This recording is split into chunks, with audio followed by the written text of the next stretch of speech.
difficulties, but the technical difficulties were only because I didn't turn my mic on, which is only a slightly bit embarrassing, because I'm not a rookie. But anyways, hi!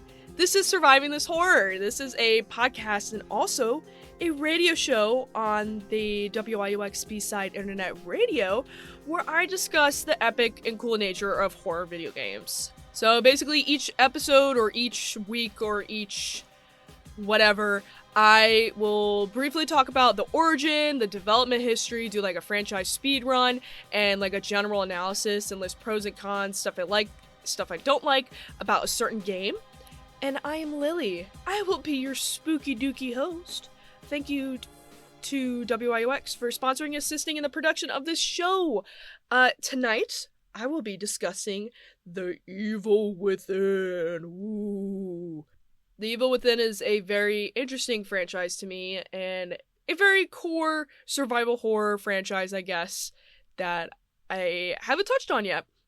But before I continue, if you feel so inclined to listen to more, check out the WIUX website and go to the podcast tab, or you can go on YouTube, or you can go on Newgrounds at Survive This WIUX and listen to my previous episodes. I did a whole bunch of previous episodes, like about Resident Evil, which I will be touching on today, and Silent Hill, and indie horror games, but also every single Friday from 8 to 9 p.m. is my Surviving This Horror radio show, where I incorporate a little bit of music tidbits along with a certain game. It's the same setup and gist as the podcast, but on the B-Side Internet Radio every Friday. I'm not having it this Friday, obviously. I'm doing it as time of recording. I'm not doing it this Friday because spring break coming up, and so I wanted to do a podcast episode to replace it, and then I didn't do it last Friday because it was my birthday. Anyways, yada yada yada.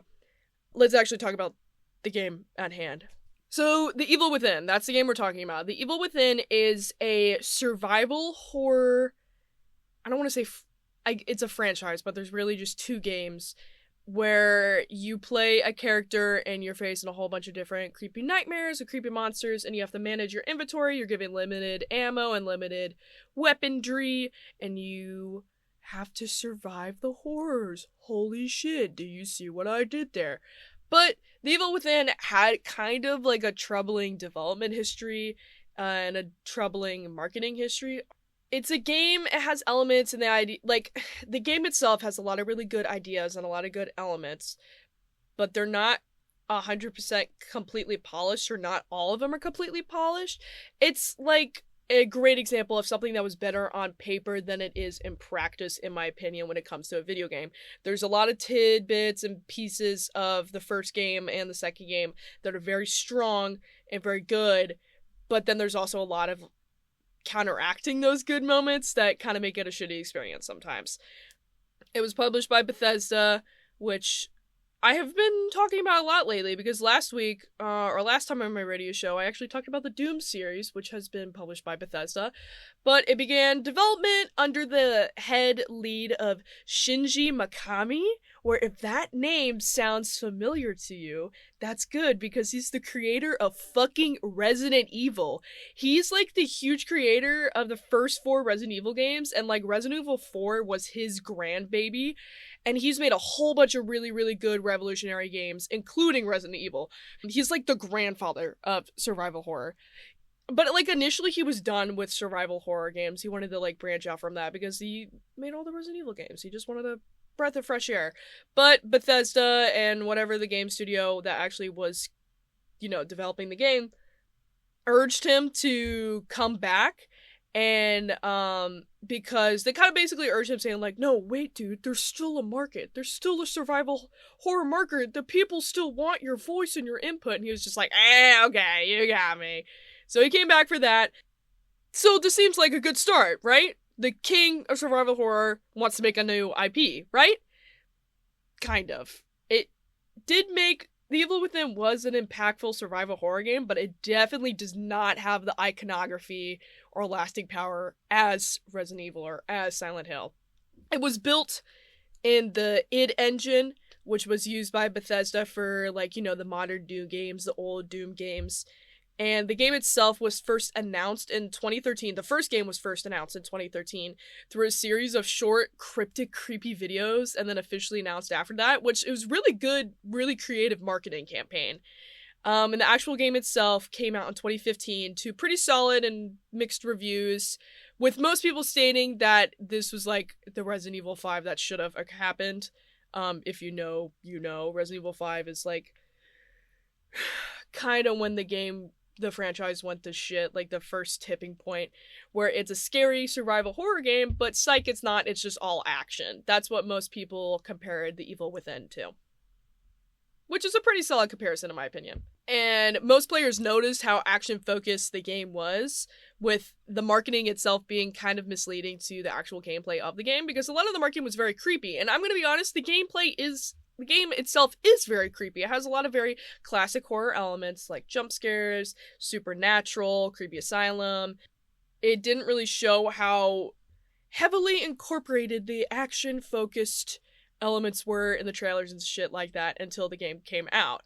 And I'll get into more with that with the analysis section and such, but the game itself also hasn't aged too well. The first game hasn't aged too well in my opinion. Even like after a couple months after the initial release date, due to glaring issues with the force combat being force-fed down players, and then like the random mixed-matched horror elements.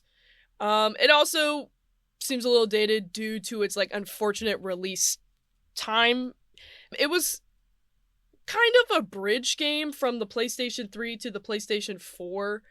A weird bridge game from, I think, the 360 to the 1. But I know I'm 100% correct about the 3 to the 4 for the PlayStation. But it was a weird bridge game, and being a bridge game can be either really, really good, as seen for, like, The Last of Us, where now you have double the copies you could sell on the old console and the new console, or it could just be really, really unfortunate because of the timing. Nobody's just gonna play it because it's overshadowed to the brand new console, so they want to play all of the new games on the new console. And that unfortunately happened to The Evil Within. Also because of that, it now has to struggle with the graphics. So now it has to account for the old graphics for the old hardware, but now be ready for the graphics to the new hardware. And this could be somewhat visible, especially with the lighting and coloration for the first Evil Within game.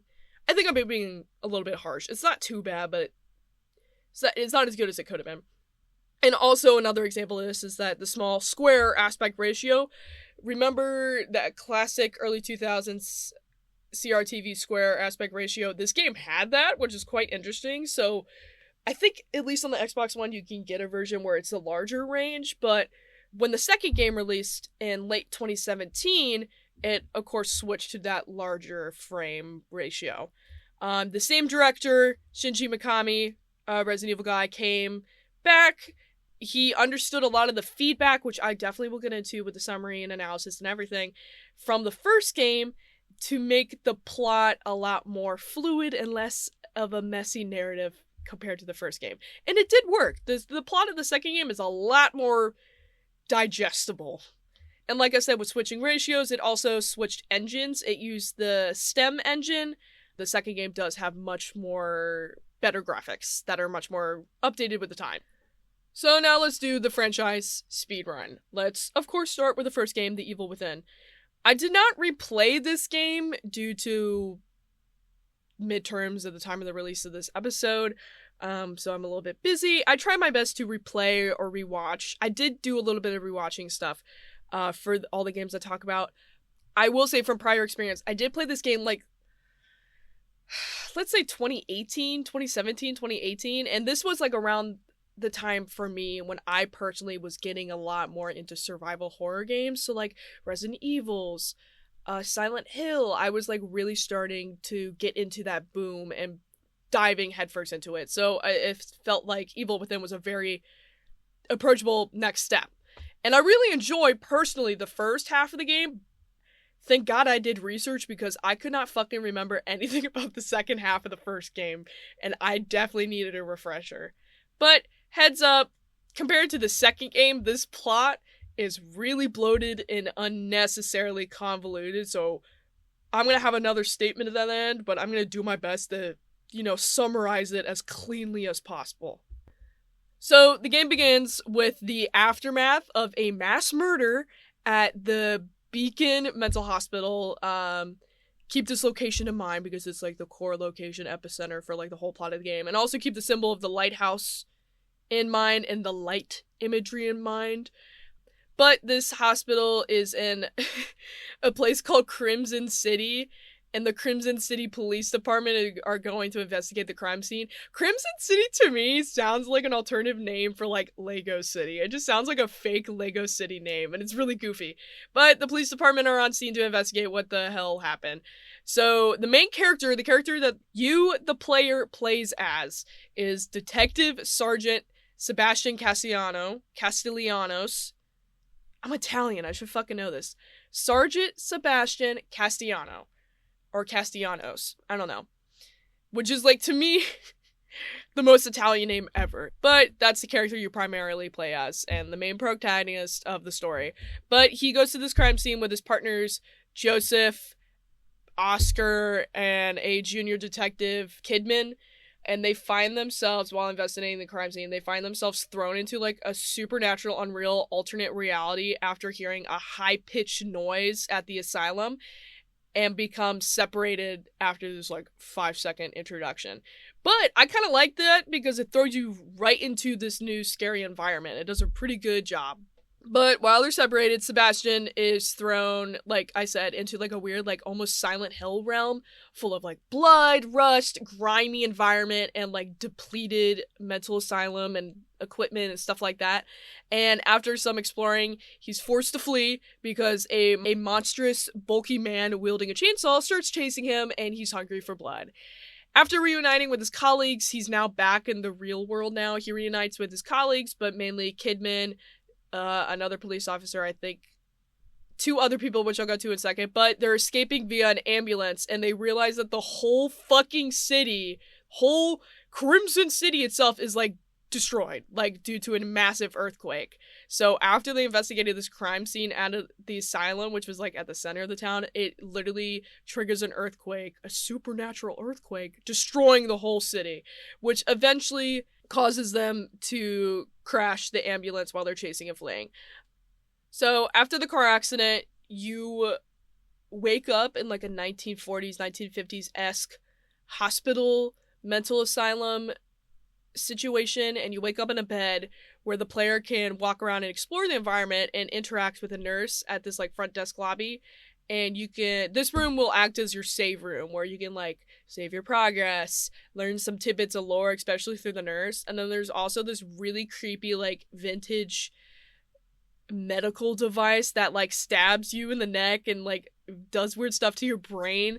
And this is where you, like, upgrade your stats and stuff like that for your weapons, for your speed, your capabilities, shit like that. And you enter and leave this room via interacting a shattered mirror. This also shows up in the second game. This is how the save room, save progress works throughout the franchise, which I think is very unique. It takes a note from the Resident Evil save room by making a whole entire environment based off of safe space instead of making it like an object or something like that, which is definitely a repeated theme through a lot of survival horror games. After this, Sebastian encounters Marcelo Gemez. I hope I said his last name correctly. He's a doctor at the now destroyed asylum searching for his extremely distressed patient named Leslie. Through this, he learns the story of Ruvik, who is kind of the main antagonist, he's the antagonist. He's like, you see a creepy ghost dude at the beginning of the game, that's Ruvik. You learn about the story through lore hints, but also mainly through Marcelo, that he was born under a different name, and he was a very intellectually gifted, but yet mentally disturbed and mentally unstable child way back when, and he was incredibly close to his sister Laura. After Laura died in a freak accident, Ruvik was severely burned in this accident. I think she died in a fire. And he was severely burned, and he hid himself in the basement of his family's manor. So this ghost guy, when you first encounter him at the beginning of the game, he has a lot of, burn marks, stretched, scarred skin. So you're kind of piecing the clues together. And Ruvik, now grown up, he's full of vengeance and hate and evil. He begins designing the STEM machine, which is designed to reshape reality and allow him to physically travel into his personal memories and warp the world around him. However, Marcelo, who is the doctor I talked about a second ago, discovered his work and revealed it to another big lore drop. He revealed it to Mobius, or Morbius, which is a secret government organization similar to kind of like the SCP type thing, where they want to contain but also manipulate secretly supernatural powers and shit like that, but they want to use it for their own purposes. So he tipped them off to Mobius, telling him Ruvik is up to no good with the STEM machine. But Mobius finds this out, kills Ruvik before he kind of has his supernatural powers, and extracts his brain to use it as like the installment for the machine, allowing Ruvik to have main control for the STEM machine, for the STEM world. But this goes awry, and not as they planned. I don't know why they thought this would work. And he gains control of the machine, of course, and causes chaos. He's the one who caused the earthquake, the mass murder, everything. Anyways, while all this lore drop is happening, Kidman, who's the rookie cop girl, realizes that Mobius wants Leslie as the replacement for Ruvik's brain. So Leslie is this, like, lost, extremely disturbed patient. I think she found him while Sebastian's also looking for him. And she finds out that this evil corporation wants to use Leslie because he's also gifted and he would be a good, like, vessel for Ruvik. Because he can be easily manipulated. He's kind of like a blank slate mind. They want to do this because they want to use the STEM machine to create a world of their own, destroying everyone and everything in the process. Some scary bosses later, major boss fights, fights of enemies through different environments. Sebastian finds Leslie and guides them back to the hospital to end things right at the point source. And at the top of the lighthouse, hint, hint, remember that, he sees a body. Okay, this is like another part where everything just gets like really convoluted. So the lighthouse is also part of the STEM machine in the asylum. It's so much information all at once. But at the top of this lighthouse, you see a body and a bathtub. That's another repeating imagery, is like bathtubs and this like green goopy energy. The green goopy energy is like your upgrading point system. But you see a body floating in a green goopy filled bathtub connected to the STEM machine. Kidman meets Sebastian, blah, blah, blah. Kidman attempts to convince Sebastian that Leslie has to die in order to end this process. Ruvik interrupts them, the ghost guy, supernatural guy. He looks ghostly because he's wearing all white. But Ruvik interrupts them and absorbs Leslie, which is, pretty bad. So Sebastian then does the final boss fight. He battles this gigantic creature that Ruvik has become and Ruvik made through his subconscious and the STEM machine, and defeats it. And you find out that Sebastian wakes up in the bathtub. So these bathtubs are almost like recharge or like energy systems to like hold people and keep them safe while their mind is stuck in the STEM machine. He wakes up from the bathtub, pulls himself out of the machine, removes Ruvik's brain from the STEM machine, crunches it, destroys the machine, and then falls unconscious. And then wakes up in the same bathtub. But he wakes up again with no one around him except for a couple of dead bodies. And police and SWAT team and reinforcements pull up, they rescue him, and everyone else who's there, so like Kidman and the other officers who survived, and Leslie. But at the end of the game, you notice that Leslie and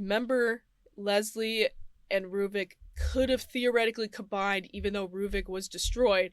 You see Leslie walking out of the main gates calm now, which is kind of an open to interpretation ending, whether the brain replacement thingy actually worked or not.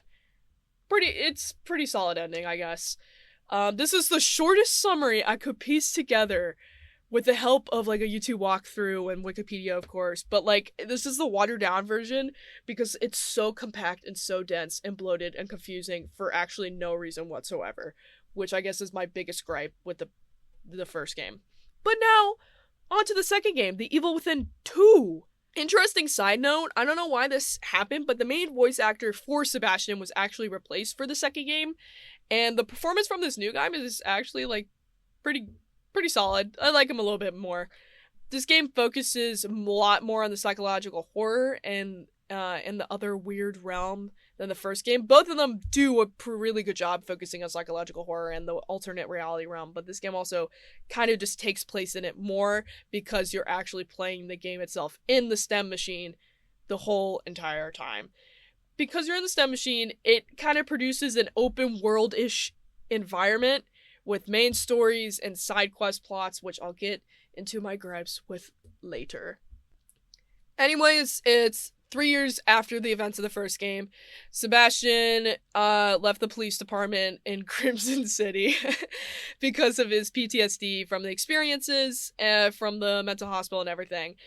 Heads up, he's going through a lot right now. He's going through a rough time.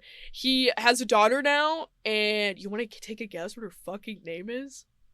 3, 2, 1. Her name is Lily. Oh my fucking god. This game copied me. I could file for copyright infringement, you know? But, Lily dies. Anyways, enough about that. Lily supposedly fucking dies. She supposedly dies in a house fire after the events of him leaving the police department, which is really tragic. And his wife, Mira, left him due to the pain and the grief of that, leading him to resort to alcohol and alcoholism. It's a very, very rough time for him. So it's a very sad start. It does a good job building Sebastian's struggle, building his character, and paints a picture of who this man is to newcomers, which I think is really good because not a lot of people know the prior knowledge of the last game. This game is also a little bit more unique. It takes elements and lore from the first game and puts it to build the foundation for the second game, but you could definitely play the second game and have no idea what's going on in the first game and vice versa, which I like a lot. He is approached by his former partner and now a Mobius agent, Kidman, police officer Kidman, but now an agent, where she reveals that Lily actually is still alive. It's gonna be so weird this whole time saying Lily, because that's my name. But she's still alive apparently. Sebastian is brought, he was being drunkenly and disorienting, but he's brought to a secret Mobius facility against his will, where he meets the head of the facility, which is just some dude named the administrator. He's very ambiguous. But the administrator explains that Lily is being used as the core for this new STEM system that they created, and she's being used to simulate a town called Union, which depicts a traditionally idealistic 1950s American dream, simple life, white picket fences, very traditional values, stuff like that. It's kind of cute, quaint. But now it's turned twisted and evil type thing. So Sebastian is very conflicted that his, daughter's being held captive, basically, so now he's working to, go rescue her. However, Mobius lost contact with a whole bunch of agents inside of Union, the simulation, who were watching Lily, and now they're quickly losing control of the whole situation, so they need Sebastian's help, I guess. He reluctantly agrees, and then he's, plugged into the STEM machine, and now he's in the ethereal Union world. Woo! So, upon entering Union, Sebastian discovers that the town has now turned into a nightmarish realm where everyone is either dead or mutated into terrible monsters. There's a handful of different antagonists, but one of the main ones is laid out to Sebastian early in the game when he witnesses a mysterious photographer with supernatural powers kill all rando Mobius agents in a very freaky manner. So and then after investigating the town, he manages to find a couple of surviving Mobius agents like Liam O'Neill, Hoffman, Sykes, and they all work together to find Lily. Sebastian learns that Lily actually was now kidnapped by this photographer killer who goes by the name Stefano Valentini, which is also another stupidly ridiculous Italian name. He's a serial killer obsessed with photographing his victims at the moment of their death, and he managed to infiltrate Union and easily gain control and manipulate and become supernaturally powered and play out his sadistic ideas. He does his killings in a really twisted and sick artsy way where killing his victims to him is an art, very Hannibal Lecter style. which fits his deranged personality well. So Stefano reveals that he originally kidnapped Lily under orders of another party, but decided to keep her for herself and exploit her powers, and you'll learn more in the plot later. Sebastian eventually fights him and kills him, but his wife... What? His wife Myra appears and takes Lily away? Ooh, marital trauma. Oh, no. So, after this happens, Sebastian goes to a forest outside of Union and meets another Mobius operative named Esmeralda, where she reveals that Kidman, who is the rookie cop, Myra, who's the wife, and some dude named Theodore, I think he had something to do with the house fire, I can't remember, conspired to break Lily out of the STEM machine and destroy the Mobius agency and the STEM machine device from within. However, the plan went awry. Theodore became mentally unstable and decided to kidnap Lily for himself as well, much like the other dude. So eventually Sebastian finds Theodore. Yeah, Theodore's boss fight is that he's all flame-based. I remember that now. So Sebastian eventually confronts and kills the monster. The monster is Theodore, who is the flame boss guy that I was thinking of. But Myra arrives and is the one who actually gets the kill shot and kills Theodore herself, warning both now the dead Theodore and Sebastian to stay away from her and Lily. So Sebastian now follows Myra, who is also now just like mentally broken and obsessed with protecting Lily due to the machine's super freaky powers. But Myra transforms into the matriarch boss fight, forcing Sebastian to defeat her, releasing Myra and restoring her to her senses, which is pretty traumatic for him. But she refuses to leave STEM, stating that she must take Lily's place as the core, as the person operating the machine, to destroy Mobius from within, like her original plan, and save everyone else, including Sebastian and Lily. In the real world, Kidman is ordered to eliminate, while this is all happening, Kidman is ordered to eliminate Sebastian, but she disobeys, helps Sebastian and Lily escape the STEM machine. Myra executes her plan, killing the administrator, killing all Mobius operatives, and killing the machine. And the people who survive are Kidman, who actually retrieves Myra's brain and to hold on to it for safety, Lily, and Sebastian. So yeah, and there's a post-credit scene where the third game is teased, but it's probably not going to happen. But now let's get on to analysis. I feel like I expressed a lot of my feelings about the game in the summary, but let's start with the high notes before I get a little more brutal. So there's a lot of horror elements, and there's multiple horror themes used in the franchise. Sometimes they clash, sometimes they work together, sometimes they don't. I honestly just enjoy how I like seeing, for me it's the more the merrier type thing, so I enjoyed it. So let me just list off a few of my faves. So there's super gory content, there's lots of blood, slasher villains and enemies, there's the twisted barbed wire digging into people, and the rusted, collapsing environments. The environment itself makes it not only its own character, but one that's actively always trying to seek out and kill Sebastian, which I love and I eat up, and I think it's super fun, it's super creative. Has a lot of Silent Hill influence with the rusted realm and the otherworld, and definitely the psychological horror with boss fights reflecting the trauma of the characters. There's the slasher villains, of course, like Texas Chainsaw Massacre, slasher villains. There's a lot of torture porn with Saw and the rustic environments of blood and gore. There's the typical neglected insane asylum. There's the crazy patients, wicked experiments, and a lot of true crime as well. So they're detectives, so of course, there's survival horror gameplay of preserving resources, adapting to action and stealthy gameplay strategies, and of course, the psychological horror. Very good. I like how you flip-flop between the different worlds, one reflecting reality, one reflecting someone's mental state or memories. Very fun. Never dies. Never gets old. Game does a really good job with portraying that. The lighting, the sound design, and the music are all pretty solid as well. You could tell they were all intentionally placed with thought and care for each and every scene, which I always like, instead of it just being haphazardly slapped in or using just stock noises. Very intentional. And lastly, the last note I have before I get into being nasty is it has really cool enemy and monster design, which of course I'm gonna fucking eat up. It makes the bosses especially really unique and really scary with the way they hunt down the player and attack them.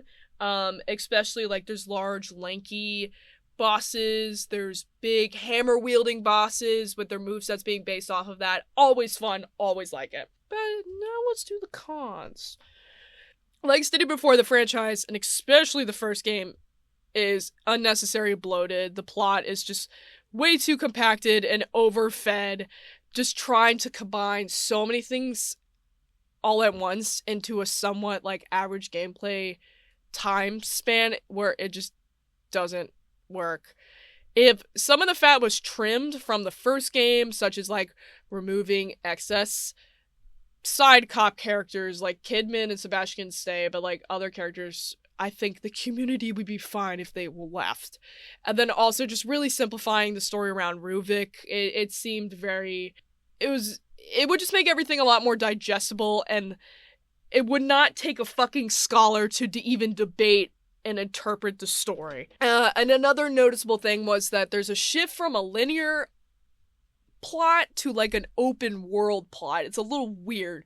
So the first game has segments of open, smaller, contained maps, but these were placed so the player could, in like multiple different ways, navigate enemies, navigate bosses to reach a single objective. The whole plot was very linear.